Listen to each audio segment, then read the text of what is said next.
राजनीतिक गलियारों में ये एक बहुत बड़ा रहस्य है कि आखिर प्रमोद कृष्णम की प्रधानमंत्री नरेंद्र मोदी से बात और मुलाकात सबसे पहले किसने करवाई?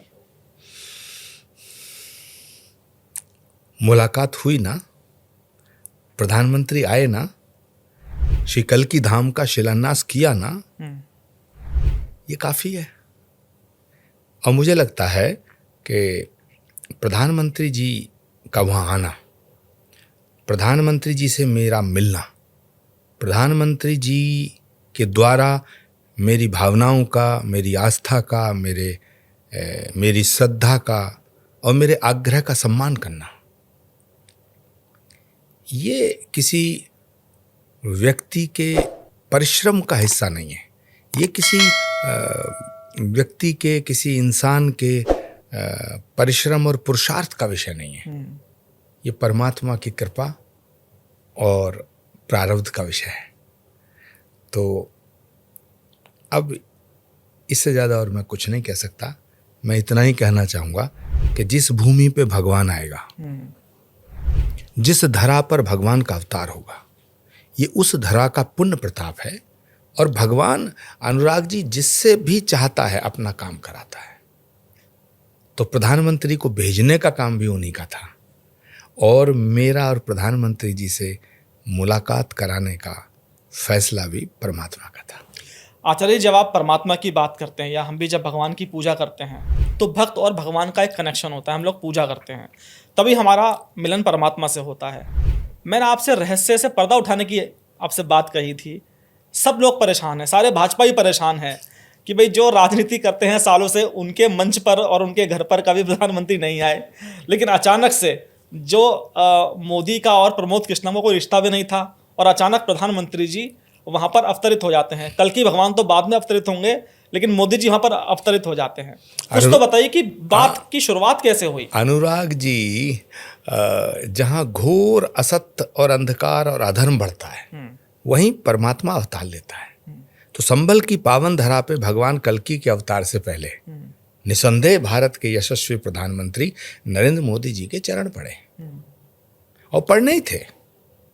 तो मेरी बात को आप बस इतना समझने की कोशिश करें कि प्रधानमंत्री जी को ना मैंने बुलाया, ना प्रधानमंत्री जी आए। प्रधानमंत्री जी को भगवान ने बुलाया, प्रधानमंत्री जी को उसी ने भेजा जो इस धरती पर आएगा। और इससे ज़्यादा मैं अब इस विषय में कुछ कहने के लिए तैयार नहीं हूँ। कभी आत्मकथा लिखूंगा तो उसमें ज़रूर ये जिक्र करूंगा कि मैं प्रधानमंत्री जी से कैसे मिला। आपने बिल्कुल नहीं सोचा था। लेकिन किसी नेता का इसमें कोई रोल नहीं है। इसमें किसी नेता की कोई भूमिका नहीं है। इसमें किसी बिजनेसमैन की कोई भूमिका नहीं है। इसमें किसी इंडस्ट्रिस्ट की कोई भूमिका नहीं है। इसमें किसी पत्रकार की कोई भूमिका नहीं है। इसमें किसी की कोई भूमिका नहीं है। अच्छा, बहुत से लोग क्रेडिट लेते हैं कि हमने भाई प्रधानमंत्री जी से तार जोड़ दिए आचार्य जी के। मिलते हैं कुछ लोग ऐसे भी आपको? सुनते हैं इस तरह से की बातें आप? कुछ तो लोग कहेंगे, लोगों का काम है कहना, लेकिन इन बातों में कुछ दम नहीं है। उन्हें खुश होने दो। मोदी जी का कॉल आया था, सुना है आपको आने से पहले? क्या बात हुई थी फोन पर? देखिए, आपने अभी भक्त और भगवान का जिक्र किया तो भक्त की बात भगवान से क्या होती है, भगवान की बात भक्त से क्या होती है? इसके बीच में तो कोई है ही नहीं। अच्छा आचार्य जी, कुछ लोग कहते हैं जिनकी राजनीति में बहुत ज़्यादा रुचि है, वो कहते हैं कि 2024 में प्रधानमंत्री को उत्तर प्रदेश का माहौल दिख गया था कि भाई हम लोगों को बहुत करारी मात मिलने वाली है, इसलिए वो एक मैसेज देने के लिए, धर्म का मैसेज देने के लिए आपके द्वार पर पहुंच गए कल के धाम का शिलान्यास करने। क्या इसको भी एक वजह मानते हैं कि उससे पहले देश में, उसके बाद देश में चुनाव था, इसलिए एक मैसेज देने की कोशिश की गई मुरादाबाद और आसपास के क्षेत्रों को? नहीं, मैं इससे सहमत नहीं हूँ। और नरेंद्र मोदी जी का हृदय इतना संकीर्ण नहीं है, ना उनकी सोच छोटी है। वो एक विराट विजन के स्वामी हैं। उनका विजन बहुत विराट है, बहुत विशाल है। उन्होंने अपना जीवन सनातन के लिए समर्पित किया है। उन्होंने अपना जीवन राष्ट्र के लिए समर्पित किया है। नरेंद्र मोदी पहले ऐसे प्रधानमंत्री हैं, पहले इस देश में बहुत प्रधानमंत्री हुए हैं, मैं सबका सम्मान करता हूँ। और सभी प्रधानमंत्रियों ने अपने अपने तरीके से इस देश की सेवा करने का प्रयास किया।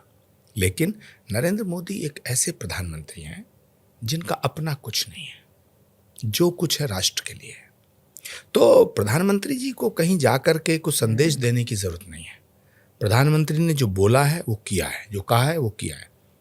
प्रधानमंत्री जी ने वचन दिया था कि हम 370 को हटाएंगे, हटा दी।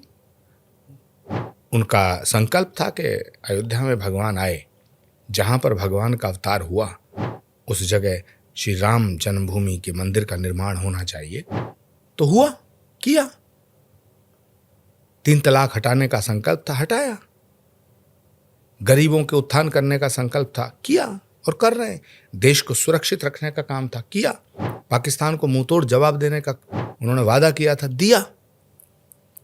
तो श्री कल्की धाम का शिलान्यास करना ये सनातन का विषय है और ये हमारे गौरव का विषय है। और मैं आज एक बात कहना चाहता हूँ, मैंने अभी भी कहा कि सारे प्रधानमंत्री जितने भी हुए उनका मैं सम्मान करते हुए, नरेंद्र मोदी जैसा प्रधानमंत्री ना हुआ है, ना होगा, न भूतो न भविष्यति। श्री राम जन्मभूमि का मंदिर का निर्माण नहीं हो सकता था अगर देश के प्रधानमंत्री नरेंद्र मोदी ना होते।